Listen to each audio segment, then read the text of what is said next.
like to welcome you to the Lifting the Veil podcast. And I'm so excited today to have my guest, Sharon Jones, here. We're going to be discussing all things creativity and healing and human design and GeneKeys. So I'm super excited. I just want to give you a little bit of Sharon's bio before we get started officially. So Sharon is joining us from Mumbles, which is in Wales, and it has a special place in my heart because I lived there for a year when I was attending university. So it's great to connect with a person that is located there. It's like coming back for a visit home for a little bit. But Sharon Jones is a multifaceted, creative, intuitive artist, multidimensional, intuitive, seer, healer, life coach, and quantum human design specialist, and gene key guide. She is a licensed heart math coach, and she helps people achieve alignment, authenticity, and coherence, becoming aligned to their potential and highest expression. She spent over the last 10 years in filmmaking with her late husband. So thank you, Sharon, for being here. I'm so glad that you could join me. It's so much fun to connect here. Thank you for having me and inviting me. Yeah, so I guess I'll just start off today. I'm so fascinated by human design and by GeneKeys. But before we get there, I want to ask you, I know that I always see all of your incredible art and your beautiful creative expression. So I wanted to ask you, I've followed your journey of healing throughout the years. So why don't we start off with maybe you just taking a moment to share, or more than a moment, about your creative expression as an artist and how it's played a role in your own spiritual journey and your healing. Wow. Where do I start? Gosh, I've always been creative. You know, from a very, very small child, I've always loved to paint, color in, all of that. When I was in school, when I was in what we call primary, but I'm not sure what the because I think it's higher than kindergarten, isn't it? Kindergarten is a little. This is 7 to 10 or whatever, in that bracket. I used to rush to finish my, the normal maths and all that, so I could go and paint.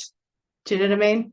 So that was always something that was part of me. I love to paint, create, dance, all manner of expressions. I wasn't too I didn't pick up an instrument. That was the only thing. My brother took that path. He became a violinist. That's what he did.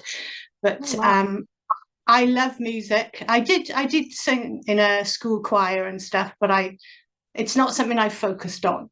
Do you know what I mean? Because I was more I got more involved in dance sort of side. So I did a lot of that as well. And I did gymnastics and a lot of sports. So I had a lot of energy, and you can only spread yourself so much. Do you know what I mean? There's so much I wanted to do, but didn't have the time or resources, or my parents are going, no, you just can't do that, So I, could only do so much. Yeah, to focus, I'm a 3-5 manifesting generator. So if we go into that a bit later, you'll know why that is about energy and multi-focus and multitasking and all the rest of it. But interesting. Yeah. So yeah, creativity is really, really close to my heart. I won several sort of national or whatever you call it. Within Wales, we have a thing called the Eisteddfod. So which is a cultural celebration and stuff. So when I was young, between that 7 and 10 bracket, I did creative dance. So I was part of like a little dance troupe, and we competed and stuff. And so we won the Eisteddfod in terms of that. And then actually I revisited that in my 20s and went back into the Eisteddfod and danced again. So that was interesting. I revisited that. And I've also done it with visual art as well. When I did, I'm jumping around. This is what I do, unfortunately. Oh, I no can't, worries, no worries at all. I love it. I'm very non-linear. So and It's a I sort of gift, jump right? around. So yeah, in terms of where that creativity took me, so yeah, I did it all through school. Yeah. That was the two things I was good at, was creativity and sport. Okay, I'm dyslexic, so my other stuff was a challenge for me, shall I say. So Yeah.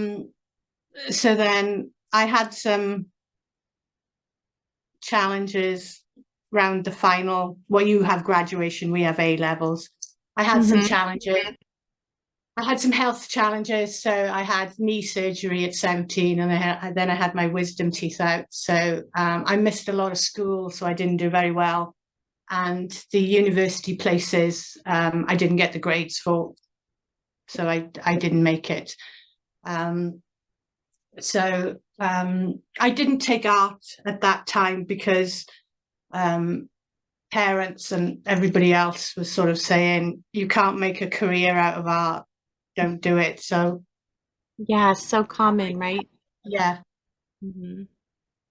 so I took the sport route, even though I couldn't compete anymore after having surgery. I wasn't allowed to compete. So then I did go to university through, we've got a system called clearing. So if you don't get your grades, it's a process where all the places that weren't filled by the people who didn't get their grades, people can then try and get the places or whatever. Yeah, it's like the So back door. We'll yeah, get you in. that's right. Yeah, yeah. So I got on a course which wasn't ideal. I did it for 2 years, but then dropped out. It was Not your, when I say what it wasn't me, because when I say yeah. what it is, you'd be like, oh. You know, it was business and finance with tourism and leisure management. Okay, but it Well, that was it very just, ambitious of you, and you gave it a try, right? To I check it did, out. yeah, but no, it wasn't me. So I went and trained as a fitness and gym instructor, personal trainer. So that's what I did. Oh, I Um, had no idea. I mean, I see all your beautiful art and all your human design and gene key work, but I didn't realize your history with dance and physical fitness and that sort of thing. So that's interesting to learn. Yeah, go ahead. Sorry. so yeah, I was a gym instructor, fitness for a while. I even was considering going into physiotherapy. Yeah. So I worked in a hospital for about 6 months, but it wasn't for me. So Yeah. I went back into fitness again. And then when I was 22, um, after a shift, I went swimming one day, and when I got out of the pool, I couldn't walk. My knees had gone again. So I had Oh, to have wow. so I had to have another 2 surgeries on both knees. And I was told I wasn't allowed to have um, an active career for a while and to not go that way. Um, so Sharon, that's what's what up I, with your knees? Did you just like just have like some genetic predisposition yeah, to yeah, my kneecap patella doesn't track Oh, okay. on the joint, so it just You have causes, that vulnerability to that. yeah. Yeah. So my options were they can take the kneecap away and do a knee replacement, and I said no, I'm not doing that.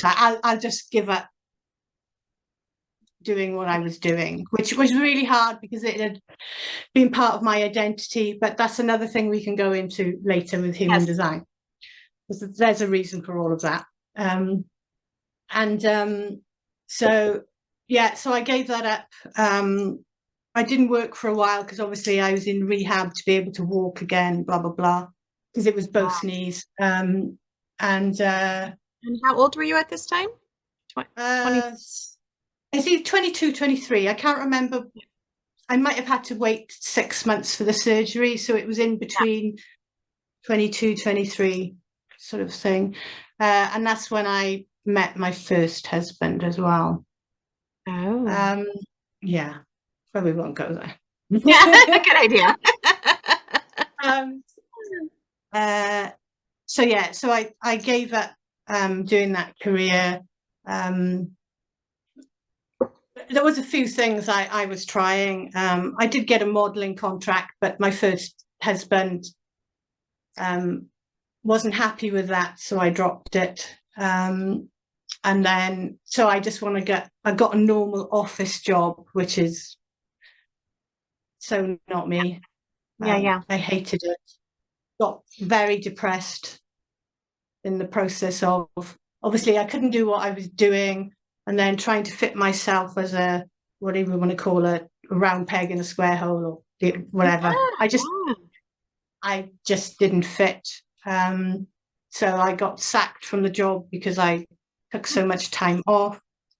And then during treatment and therapy and stuff, I was doing arts therapy, and it was suggested that maybe I should consider, doing a career in art.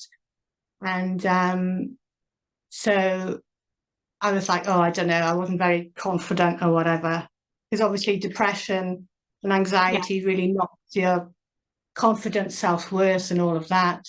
And but I took portfolio of work to the university and got offered a place straight away. I don't know what the education system's like in America, but here we do what's known as a foundation diploma, where it's a year intensive study of art where you study all the disciplines. So you look at fine art, you look at design, you look at sculpture, you look at all the different Yeah, like a facets. comprehensive view. Yeah. And then after that year, once you've gone through it, they review where you shine, and then you apply to do your degree, then doing your 3-year degree. So during that year, I did very well. I was awarded Student of the Year. My work got chosen to go to the Eisteddfod. I had an unconditional offer to go to university. So I immediately got a place in Cardiff, which is the capital Yes. of Wales. And so where was I going with that? Yeah, so I got that with So you fell the, into it. You fell into it as you were, life was taking you down a different yeah, path than you may have yeah, chosen.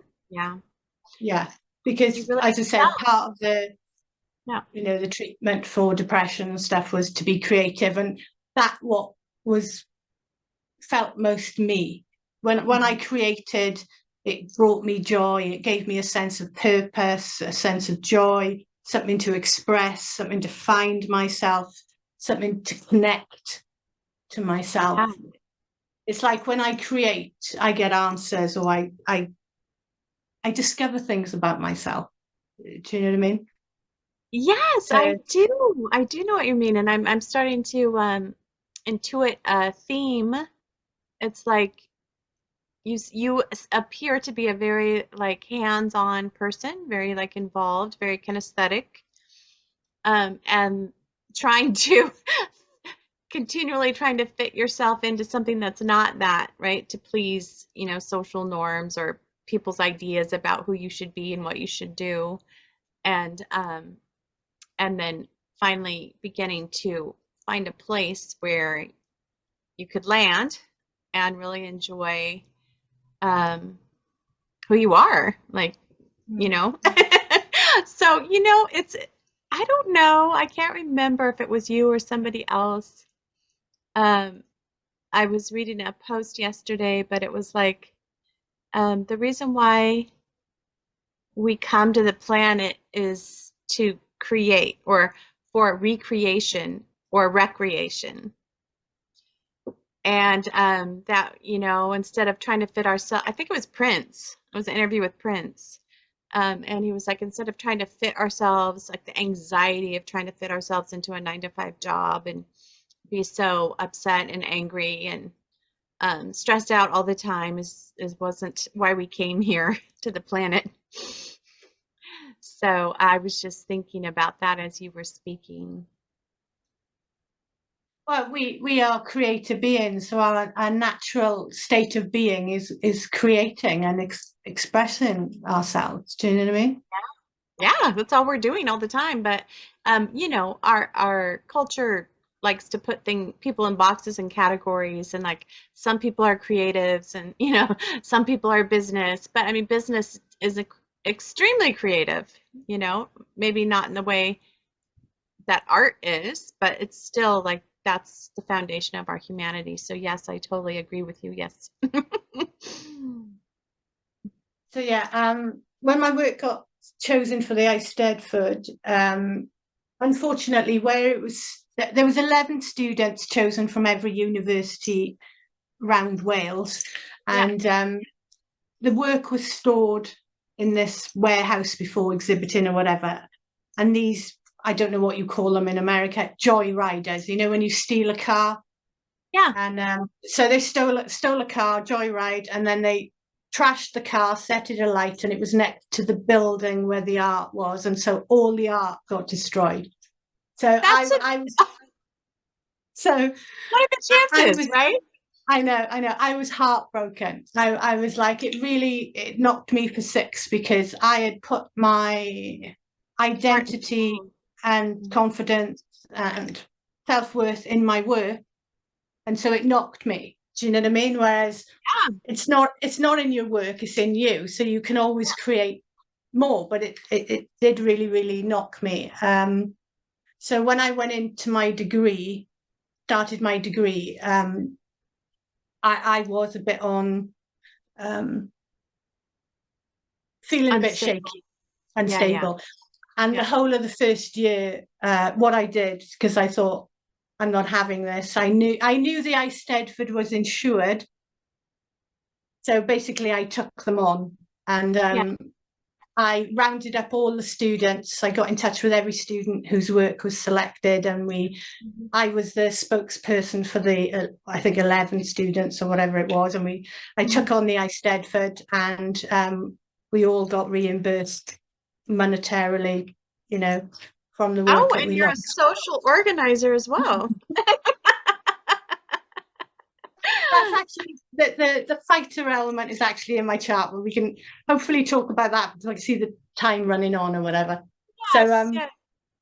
um so yeah so yeah we won the Eisteddfod, but it did take a bit of a toll. So during my second year of my degree, I had to have some time out because it affected my mental health and stuff like that. But then I came back and I completed my degree. I didn't do as well as what I'd hoped. I had a 2-1 rather than a first, but Just that's is what it okay. is. Yeah, I Yep. graduated. What was lovely during the final show, your graduation show exhibition. There was some I don't know, I call them professional artists, but everybody's a Yeah. so well known artists Hmm. within the medium, because I did a textiles degree. Oh, So okay.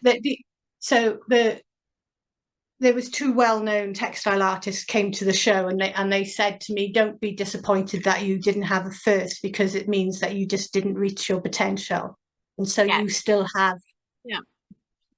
more to grow into, whereas the people who got a first, they might have already peaked, and Yeah. you know. And there's so many factors in it. Do you know what I mean? That's just one of them.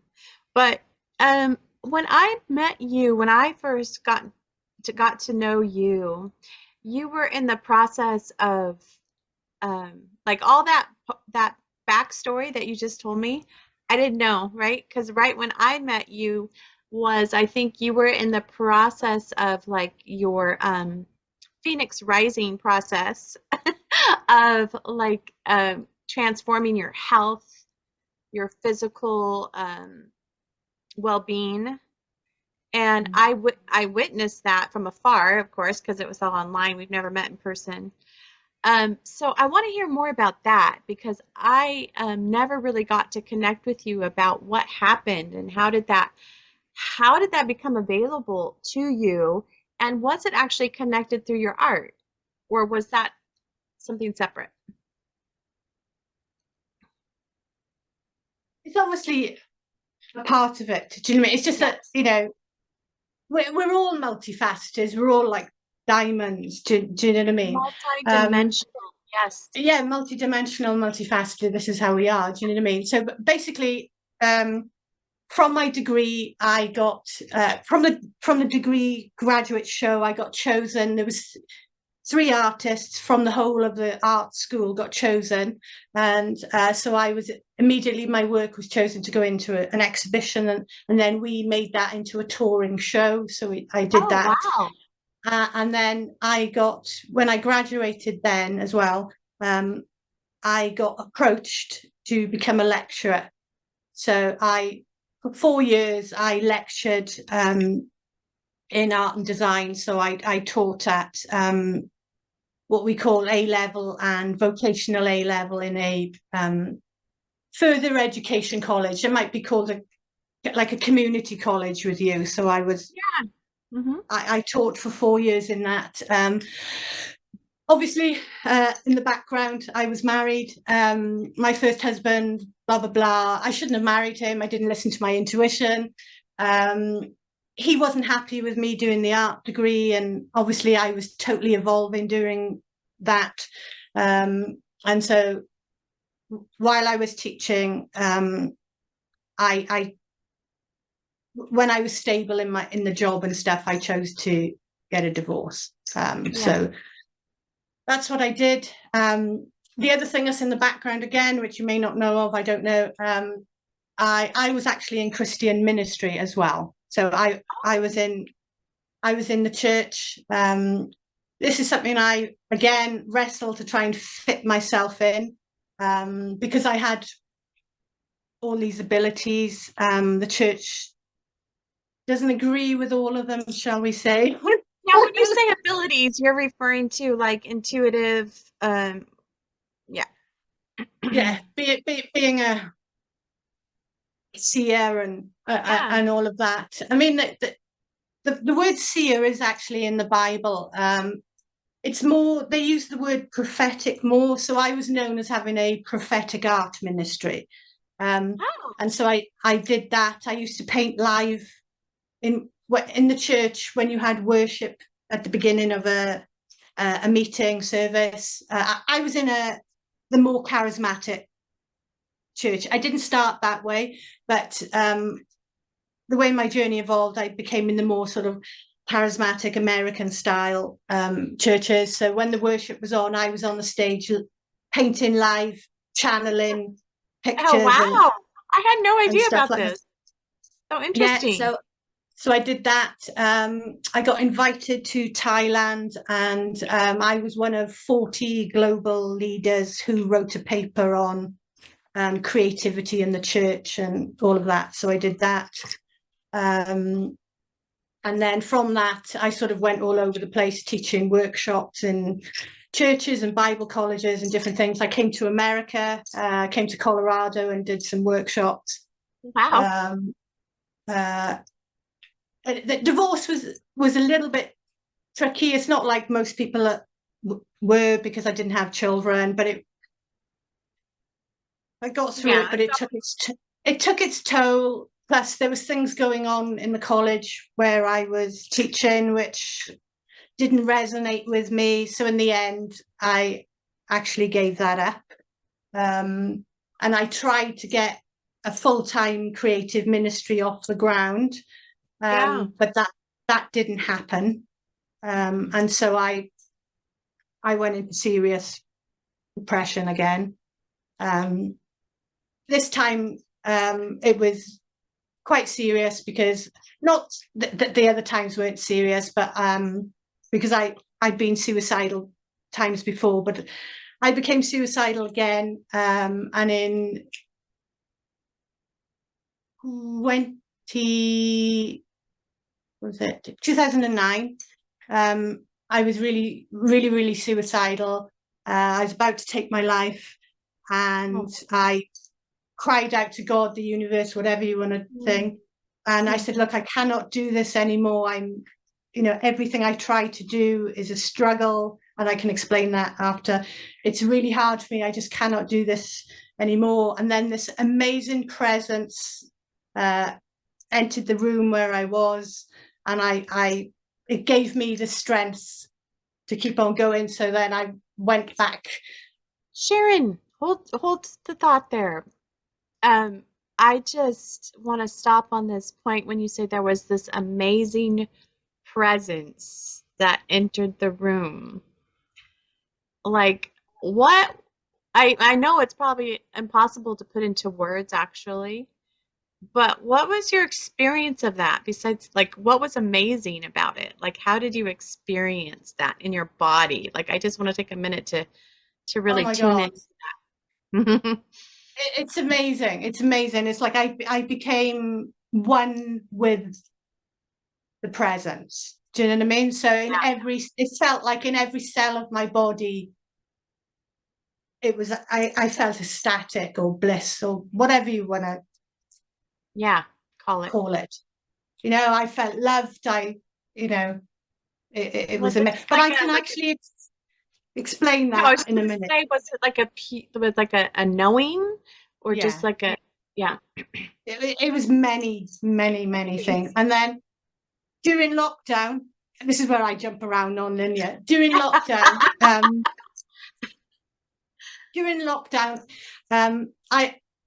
I wanted to learn, although I could already remote view, I wanted to learn how the CIA did it in that particular process. So I managed to manifest a free course, how to do it, by it was this woman who was also an artist and owned a gallery in America, but she was John Vivaco, who's a very well-known psychic spy. It was his best student that I got trained by. Anyway, that's not the point.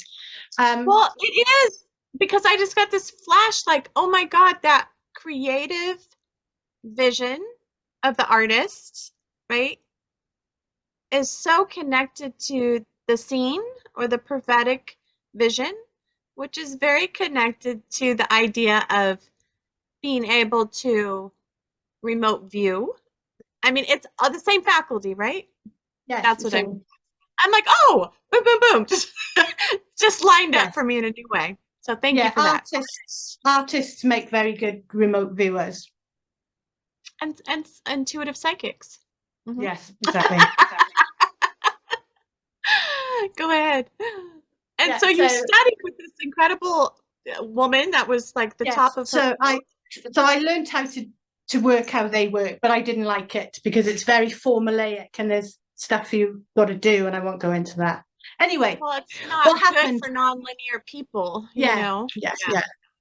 Because you have what they call coordinates, and you actually go blind into it and all the rest of it. And anyway, what happened is that we had a session on closing time loops, and I won't go into the quantum physics of all that because it's like mind blowing. But anyway, so she was explaining how to close the time loop using remote viewing and stuff. And as she was doing it, well, actually, I'm going to jump back during the day, because the trainings were through the night because it was on a different time zone. So during the day, Andrew and I had gone for a walk, and I was actually reminiscing and going, oh my God, how did I actually survive what I survived? Because I was thinking back to that thing. Because if I had taken my life, I wouldn't be here, blah, blah, blah. But it was like, I was thinking back of why did that happen and how did it come about. Now, when that time loop, we were doing the time loop thing, I got thrown out of, because obviously when we were doing it, I went into this trance like state, Hey. got thrown out of the Zoom room because my energy went crazy. And I was taken back to that Moment. time. And I was both me at that time, me as now as awareness, and me as my higher self, God, coming to me in that moment, and feeling what it was like to be all of those facets. And it's like, I know now. Do you know what I mean? It was Yes. such an amazing. It's two things. One, I was talking to, as a hypnotherapist, I've done a lot of past life regressions. And I got to the point where I'm like, oh, they're not past lives, they're parallel lives. They're happening right now because there's no time, right? And second, that scene in Harry Potter, do you know the one where he is being attacked and is almost being killed by these, I don't know what they call them, the black spirits. And somebody on the other side of the lake sends like a firebolt and saves him. And then later, I don't know if it's in that film or the next film, but you realize it was actually him, his future self. It's future self. Yeah, I know. Yeah. And that I don't know, for some reason that painting behind you looks like somebody going through like a time warp or a time loop of like traveling through It's actually the sort of both the earth. It's the earth as the heart as well. Do you know what I mean? And so there was a like a crystalline amethyst cave in the center of the earth, sort of thing. So that's which I mean, really, the heart is like that vortex, right? That cosmic vortex and all of that. Yeah, it connects to everything. It is the quantum portal that thank you. The connects quantum us to portal. everywhere. Yeah.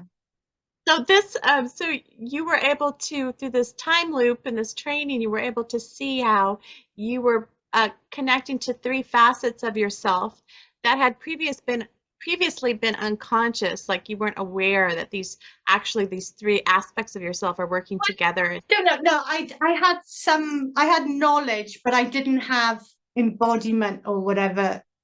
The epiphany moment when it embodies and Yeah. I knew cognitively or intellectually that this is what it is because I'd read all of Dr. Joe Dispenza's work and all of that sort of stuff, becoming supernatural, being in our power is in the present moment and all of that. But to actually experience being your God self or fractal, whatever you want to call it, it's amazing. Different. Yeah. It's So and I think that's the huge thing, because so many people have so much conceptual knowledge, but they don't have the embodied like experience of it. Yeah. All right. So I want the human design. Human design. I'm so fascinated. I have never had a human design reading, but I did my chart and I read a little bit about it, but it's there's all these channels and parts. It's complicated. Layers it's very overwhelming. So I think I'm a projector. And a 3-5, I think. Does that make sense? Yeah, that's your profile. That's another layer. Yeah. What type of projector are you? I don't know. How do you find out? How do you find out? Well, it's different types in terms of you can be a mental projector, a splenic projector, an emotional projector. It depends what centers you have defined. I just pulled it up. It says my authority. Is that what it is? Yes. Yeah. Spontaneous recognition. So you're a splenic projector, is it? You've got your spleen is connected to your ego or your root, or your okay. I don't know what that means, but tell us about like like how is this? What is human design exactly, and how can it help us in our lives? And what has it done for you of finding out? Because you have made reference several times, like, oh, you'll find out more about that when I talk about human I know, I design. know, I know. I mean, is that No, it's okay. It's just a lot, you I know, know. I know. It's a synthesis, so Mm, it's a combination of Eastern and Western astrology, the Chinese I Ching, the mhm. Hindu chakra system, the Judaic Kabbalah, uh, quantum physics, and then you've got the sort of genetics, DNA, sort of the codons then within the DNA. Is So is this like, just to help me wrap my brain around it, maybe some of the listeners, it's like there's all these different wisdom schools that have different vocabulary for the same thing. Yeah, okay. yeah, so what it was, there's this Canadian, Rahuru, which I don't pronounce very well, and he had this in 1987 during a supernova. Hmm. He had this Download. awakened Hmm. download moment where I think it lasted for 8 days. This voice told him the whole of this system.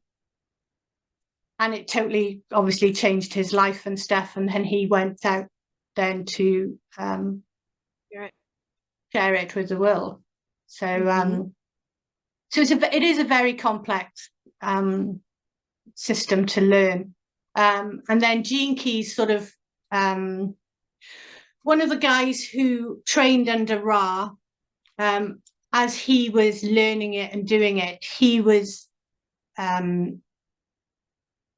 mutating and learning from the system. So then he had his own mystical experience and then brought through the GeneKeys, which is loosely, well, not loosely, but it's based on the same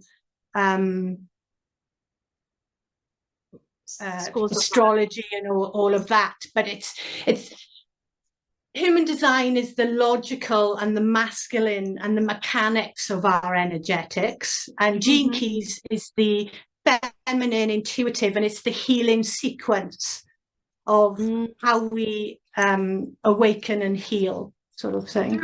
Through our human design, through our unique Through knowing individual. who we are designed to be, because it's Okay. encoded in our DNA. So it's like our individual blueprint. But what's fascinating to me, and maybe it's not that fascinating, but it's like there's these types, like the projector, the manifester, and I don't know what else. But it's like almost like certain parts of the population, like 80% were born manifestors. I don't know the percentage, I'm making this up. Yeah, But yeah. so it's like levels of consciousness and then a unique, no? No. Um, Whatever you want to call it, the human collective is divided into 5 energy types.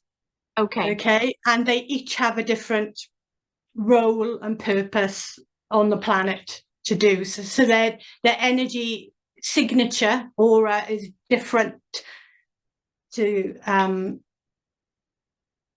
Each achieve what they're category here has, to do. Yeah, so yeah. you're a projector, that is 20% of the population. Okay. Manifestors are 9% of the population. Fine. You have generators, they are about 35% of the population. Manifesting generators are about 33% of the population. And then you have the unicorns, which are the reflectors, and they are 1% of the population. So those are the energy types, and they each have a different role here. Mm. The projectors, the manifestors, and the reflectors are all non-sacral beings. Okay, so in the chart or the blueprint, which, wait a minute, I should have had one. I I've can got share. mine. I think I have mine up here. I can share it on the screen if that helps. Yeah. Okay.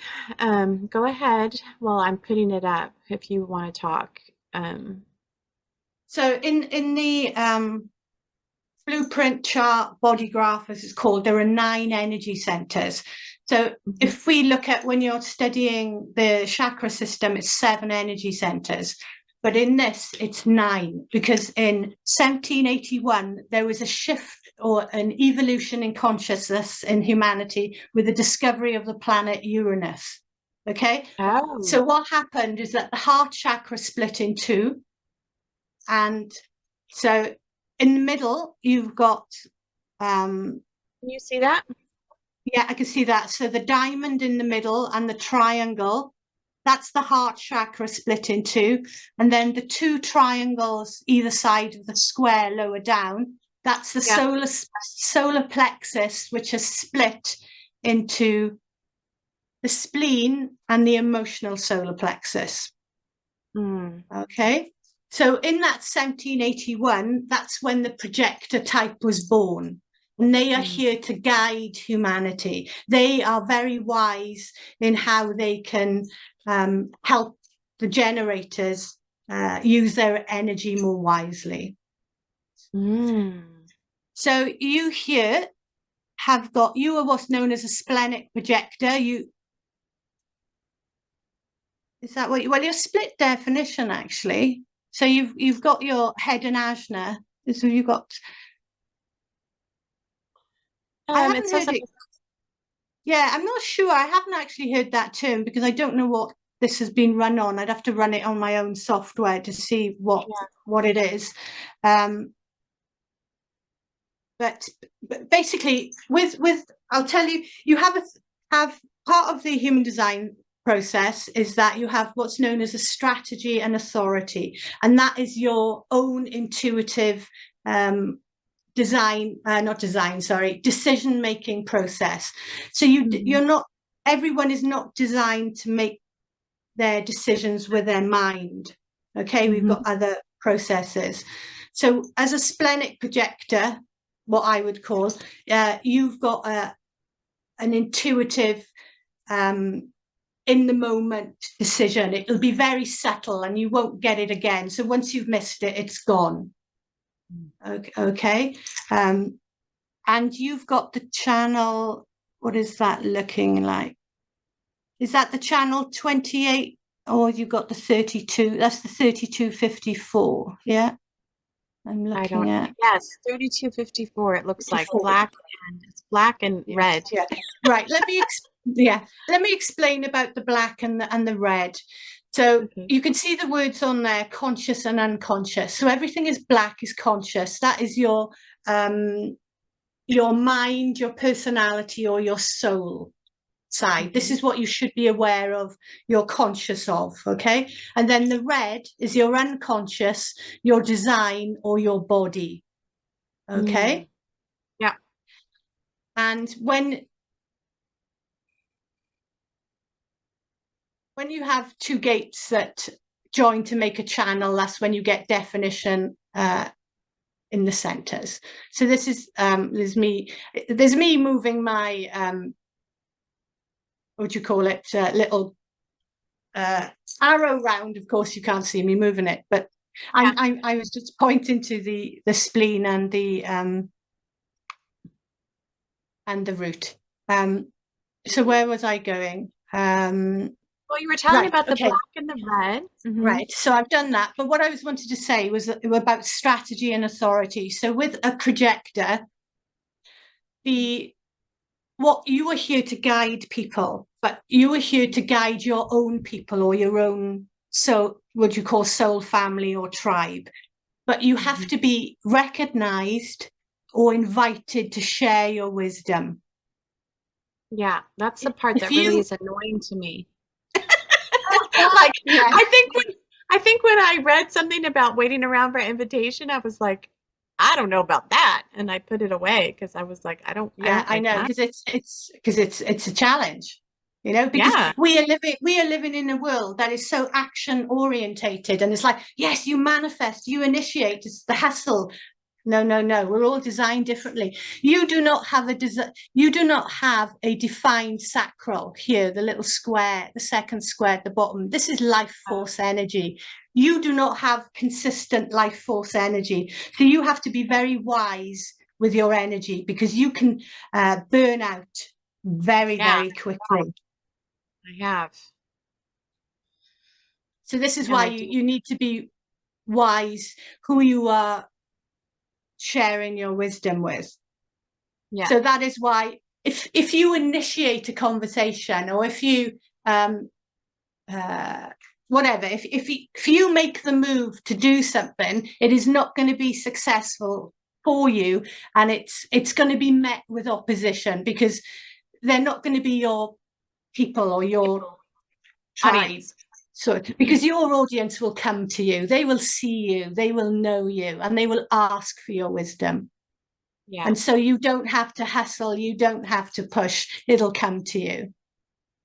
That's so fascinating, because it's like when that's just one example, right, of um like a learning or like the growth, like the learning curve of soul.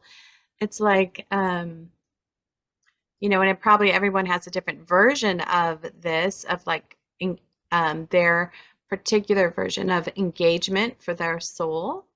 Um, but yeah, like my whole life I've been like always reaching out and then being shut down, or Yeah. people not being able to receive what I have, the gifts that I have. So it's frustrating, but I've gotten to a point now in my life. It's almost like life, like it takes like the first, 40 years to figure it out or something. And then there's like a 10-year window of just like, oh, well, maybe I can just surrender because I'm being forced to anyway. You know what I mean? Forced. And it's like water, right? It's like you begin just to flow with the life force instead of trying to make it into ways that other people have defined as good or appropriate. Yeah, yeah, yeah.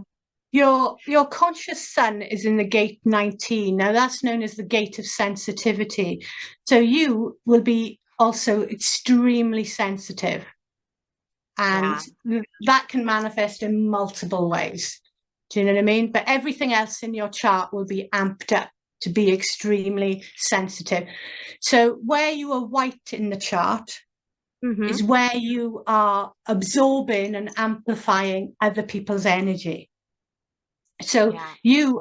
you are, because you have the emotional solar plexus open on the right Uh-huh. here.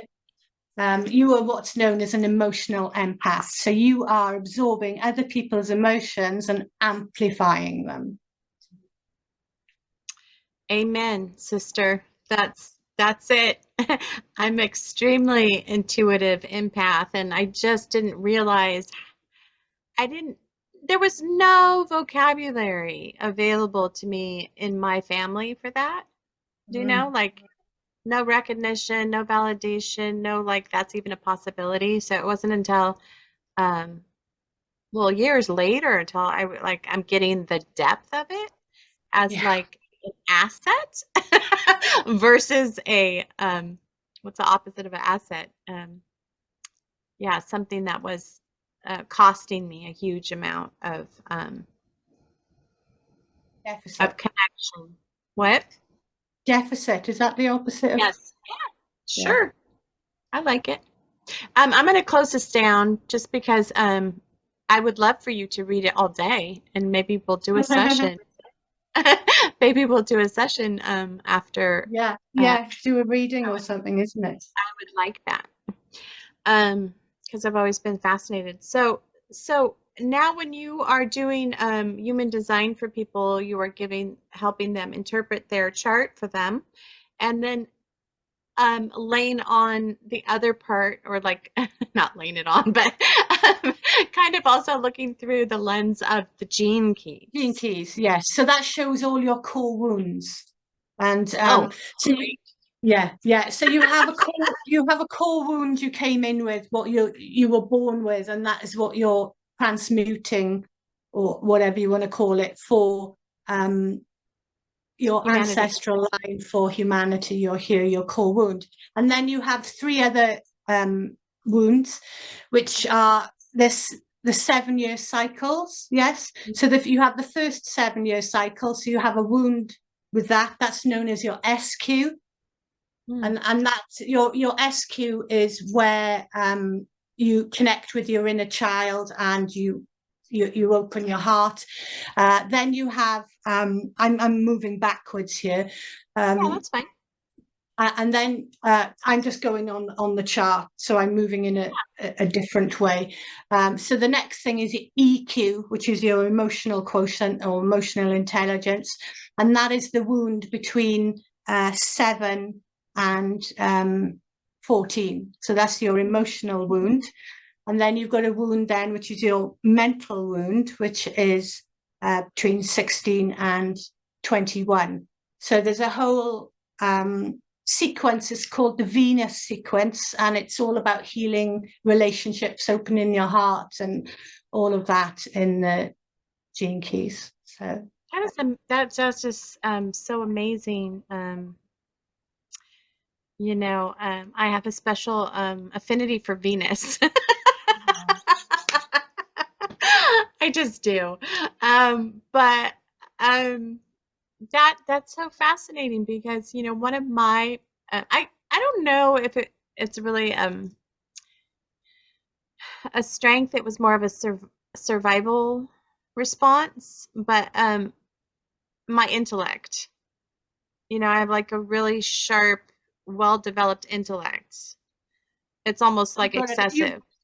You've got a defined head and ajna, so that's not shutting off. Do you know what I mean? You're thinking 24/7, Yeah, but it would occur to me, it's like I like the place that I am wanting to go in this lifetime, and I'm sharing this because we all have this on some level, is not through my mind. Like my mind won't take me there, and that's just not true for me. That's true for everyone. But it's particularly alive for me because I do have such an active intellect. Like I'm so identified with and it's just natural. You know what I mean? I didn't do anything to get it. It's just like there. So it's been an asset to me in the world, but it's also been my downfall because I can't function in that anymore. I mean, there's no life, like true life and fulfillment for me in it. So this seems like a really eye-opening, on more levels than one, eye-opening, heart-opening opportunity to look at oneself from a very compassionate, open lens of like my soul journey. Yeah. So in the chart, in the human design chart, where you are white, as I said, you're absorbing and amplifying other people's energy, but it's also where you are being conditioned and influenced and imprinted with other people's wounds, other people's expectations of trying to make you somebody or whatever that you are not. Yeah. Well, yeah, and it's just, I don't know, it's like growing up, and you've had this too. You just assumed your experience was normal and that everyone was experiencing the world that way you were. And as I've gotten older, I'm like, oh no. No, like people don't even get how the world is for me. Like I am taking that energy in so much so that and I guess intuitive, all empaths do this, think it's their energy, right? Exactly. Yeah. And also in the middle of your chart, the diamond, which is part of the heart chakra, it's split. The diamond in the middle is known as the G center or the identity center. And it's the place where love, direction, and identity live in the chart. Now, quickly looking at yours, you had no activations in it. You're exactly like me. You're totally open. So you have no stamp on you to be to love in a certain way. You are here to be love. And you're also, you've got no direction. So you are guided. You are guided by the universe. Yeah. The universe will take you on the journey, your direction. And also your identity is fluid because where you are will change and the people that are around. That's why place is extremely important to you. It's called geomagnetic location. It's very important that you're in the right place so the right people are surrounding you, and that You're reading influence. my mind. Like, I didn't realize what an impact location has on me Oh yes. until recently with all the traveling I've been doing. Like, I got called to start traveling, and I've traveled before in the past, but I just became extra heightened aware of the energy of a place. Like, when I arrived, I was just like, Yes. whoa. So you can Yeah, read the place, the people yeah. very well. Yeah. That's so fascinating. All right. Well, it looks, Sharon, our time is up already. And I know we'll have to do a part two. yes, I think that would be called for. Yes.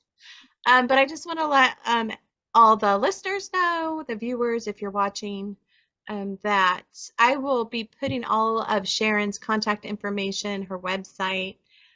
So if you want to find out more about the work that she does or scheduling a session with her, then you can do that. And so I just want to thank you all. If you heard something here today that resonated with you or lit you up, or you're like, you can, I request that you please like or share or comment. It helps grow my listenership. And I really appreciate it. Thank you so much for stopping by and taking a listen. And I will see you all next time. Thank you, Sharon, for being here and sharing your expertise and your wisdom and your story. It's so fascinating to really, take some time to dive deep with people that have been on the periphery of my horizon, and this podcast is really helping me slow down and have some meaningful conversations and connections with people in this new era of the post-pandemic world where it seems so much has changed, like the ability to connect at the level in which we're connecting, and it's so important to connect and have meaningful conversations and reach out and support one another as well. So thank you. Until next time, everyone, please remember what a valuable treasure you are, and bye for now.